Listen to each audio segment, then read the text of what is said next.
95.5 WFMS. Mentioned Thomas Rhett's going to be in town this coming Saturday. I think we have him here. Hello. Good morning. This is Thomas Rhett. How are you? Oh, are you there?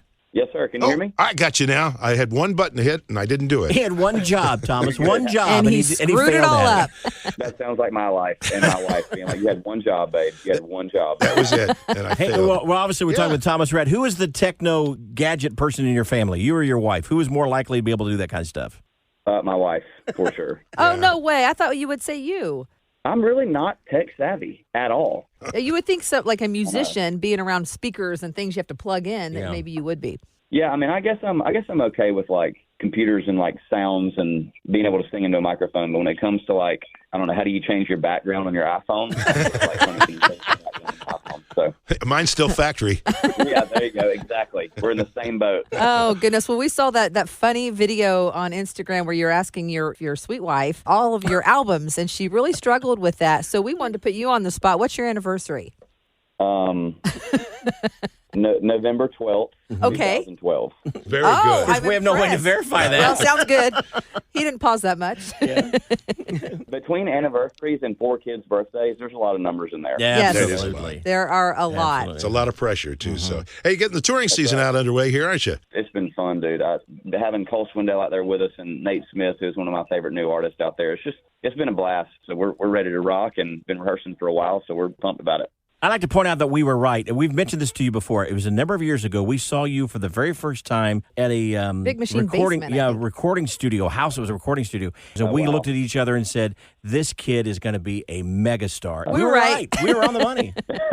Well, I can't thank y'all enough for just putting that into the world. It was y'all that made it happen. That is for sure. You know, we also love, not only are you a great musician, always so kind, but it really looks like you have embraced fatherhood.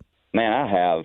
I mean, I'm not blaming it on 2020, but when I was forced to be home and not be able to be on the road, like I made it my number one mission. I was like, I'm going to try to be the best dad that I humanly can, you know, and I'm going to be the best husband that I humanly can. And so in many ways that year was terrible, but in some ways I'm very grateful for it because I'm not sure that I would have known how to take the time to slow down, if that makes any sense. You know, that does. Absolutely. Yeah. Now, how do you handle the separation anxiety when you're about ready to hit the road? Because that's got to be Or tough. how the kids handle it. Yeah, that's and them being upset maybe.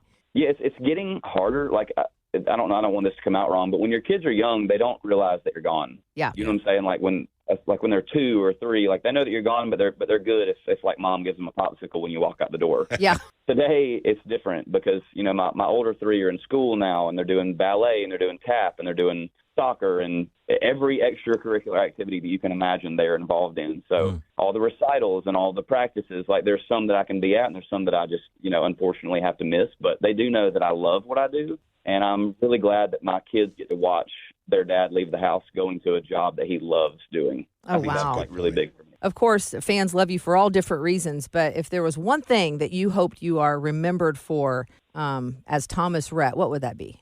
Wow. I'm only 33. Yeah, we're not like ending things tomorrow, but you know, But as a songwriter, as a performer, just as a legacy in general. I think, I hope the word that people use to describe me would be authentic. That's a I great think that's word. what I've strived for since day one. No matter what is happening in our environment, I hope I'm always extremely true to myself. And I hope that translates to people that listen to my music. One word I'd say, you're honest. You're very honest. Real. There you go. Honest and authentic. Let's go. You're one of our favorites, Thomas. For that very reason, you are always a joy to talk to, and we're really excited for your success. And like we said, we called it. Hey, listen, I thank God for y'all every day. Thank you so much.